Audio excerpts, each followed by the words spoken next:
ኢንተርኔት እንዴት ነው የሚሰራው? ከዚህ ጥያቄ በፊት ኢንተርኔት ራሱ ምንድነው? ኢንተርኔት ማለት ኢንተርኔት አንድ ኮምፒውተር አይደለም። ሚሊዮኖች ኮምፒውተሮች፣ ሮተርስ፣ ሰርቨርስ፣ ዴታ ሴንተርስ፣ ሳተላይትስ፣ ፋይበር ኬብልስ እንዲሁም ሌሎች ተገናኝተው የሚፈጥሩት መስመር ትልቅ የሆነ መስመር ማለት ነው። ኢንተርኔት ዛሬ እንደምናውቀው ትልቅ መስመር አልነበረም። የመጀመሪያው በ1969 በአሜሪካ በአርፓን ተጀመረ። የመጀመሪያው መልእክት ሎጊን ነበር። ነገር ግን ስርዓቱ ተበላሽቶ ኤል እና ኦን ብቻ ነው ያደረሰው። 1990 ቲም በርነርሊ የተባለ የእንግሊዝ ኮምፒውተር ሳይንቲስት ወርልድ ዋይድ ዌብን ፈጠረ። www ማለት ነው።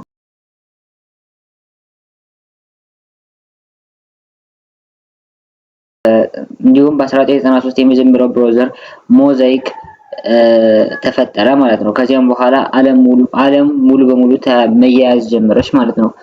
ግሎባላይዜሽንም መጀመር ከዛ ነው የሚጀምረው ማለት ነው። እሺ እንዴት ነው ኢንተርኔት የሚሰራው? ኢንተርኔት የሚሰራው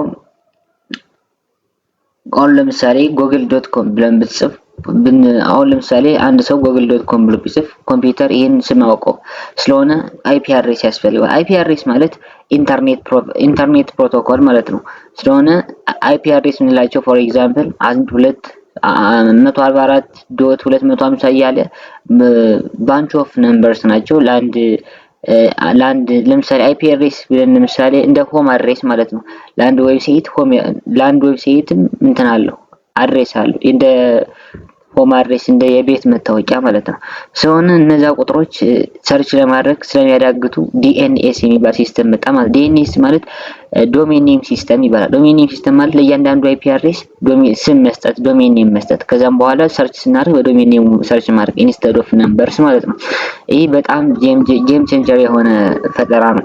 ከዛም ስለሆነ ለምሳሌ ወደ ዋናው ፖይንት ስንገባ google.com ብለን እንጽፍ ኮምፒውተሪን ስማውቀም ስለሆነ IP አድሬስ ያስፈልገዋል። IP አድሬስ በዶሜን ሲስተም በዶሜን ኔም ሲስተም አማካኝነት google.com ስንል IP አድሬሱ ስለሚያገኘው ዶሜን ኔም ሲስተሙ ራሱ IP አድሬሱ ነው። ስለሆነ ከዛም ያንን ይፈልግና ለሮተራችን ይሰጥናል።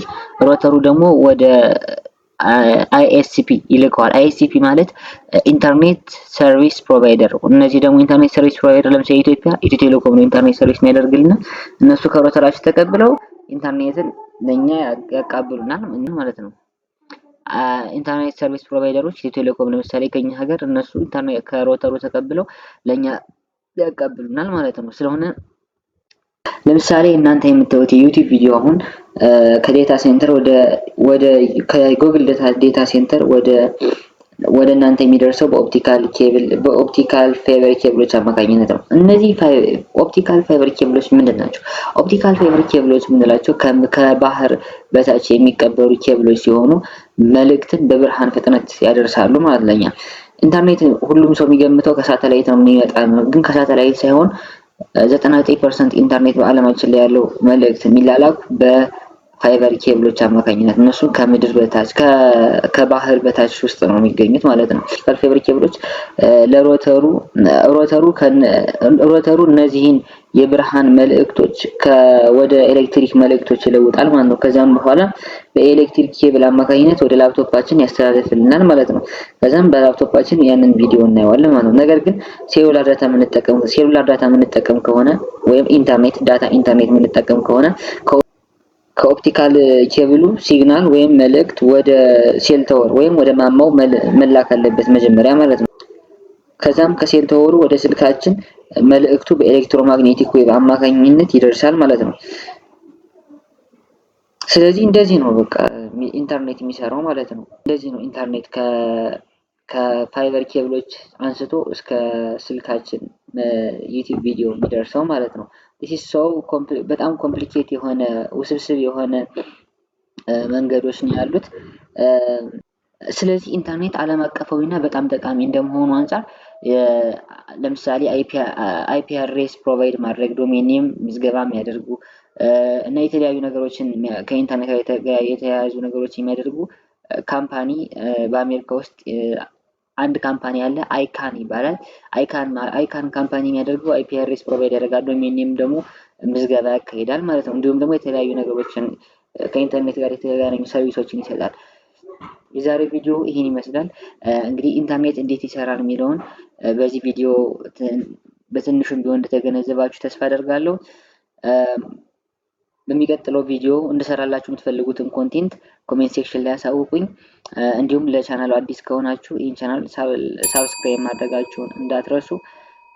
ማንኛውም ጥያቄ ወይም አስተያየት እንዲሁም ቻናልን ሳፖርት ማድረግ ከፈለጋችሁ brookWebDevInfo@gmail.com ላይ ኢሜል ማድረግ ትችላላችሁ። በ24 ሰዓት ውስጥ እመልሳለሁ ማለት ነው።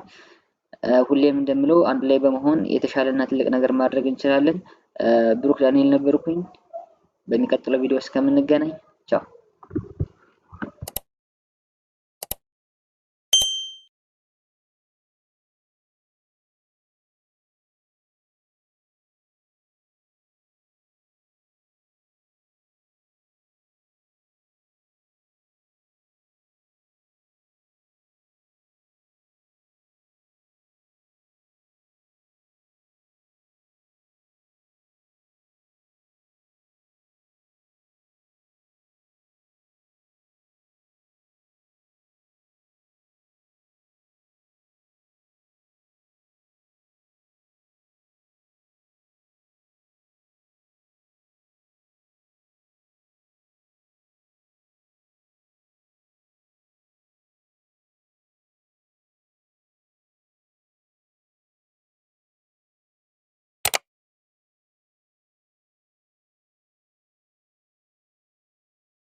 Subscribe to my channel.